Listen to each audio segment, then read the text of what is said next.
Hello and welcome to Pickleball Therapy, the podcast dedicated to your pickleball improvement.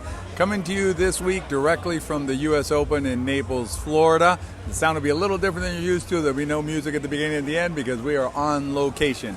What I wanted to record a podcast this week was about the teams that seem to do better than other teams in terms of ultimately their performance in advancing and winning the closed matches and getting to the medal rounds. What do they do differently than the teams that don't seem to advance as much?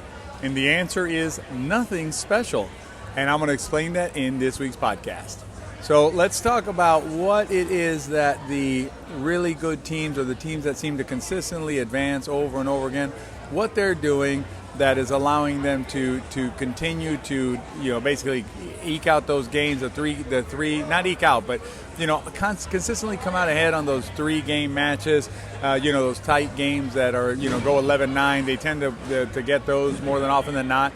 They tend to be in the medal stands more often than not. What is it that they're doing in particular to allow themselves to get the win or to succeed?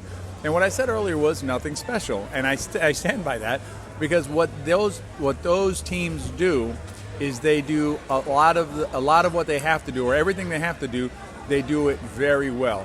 What they don't do is they don't go for the ESPN type of point. They're not trying to hit those crazy shots down the line, or put extra power on the ball, or do anything super fancy.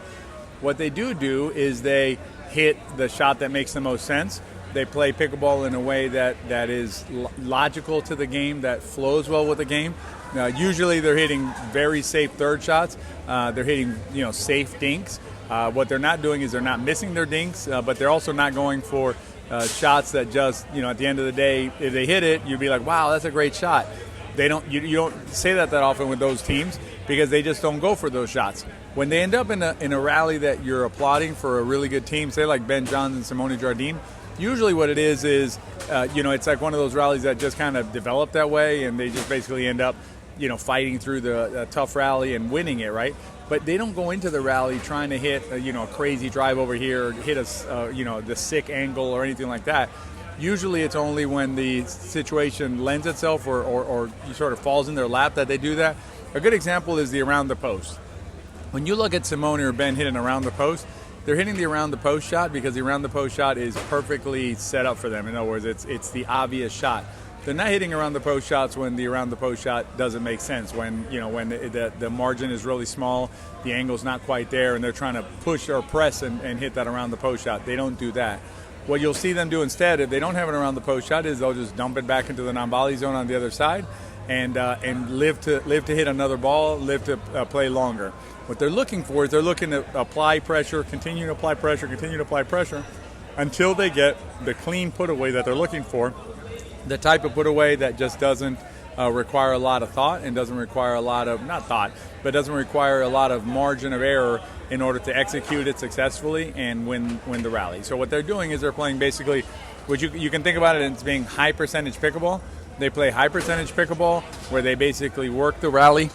They work the rally and they basically keep working the rally until they get to the get to a point in the rally or a stage of the rally that they can simply put the ball away easily. So basically it's all percentages, high percentage shots over and over and over again.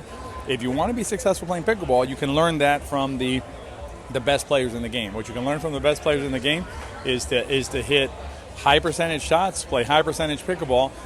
Try to avoid going for the crazy, high risk shot that's going to look good on camera, but it's really at the end of the day just going to win that one rally. Because what you'll find is the number of errors that you're making, the number of rallies you're giving away, the number of opportunities that you're foregoing by doing that is going to outweigh the advantage of of going for those big shots, of the sexy shot.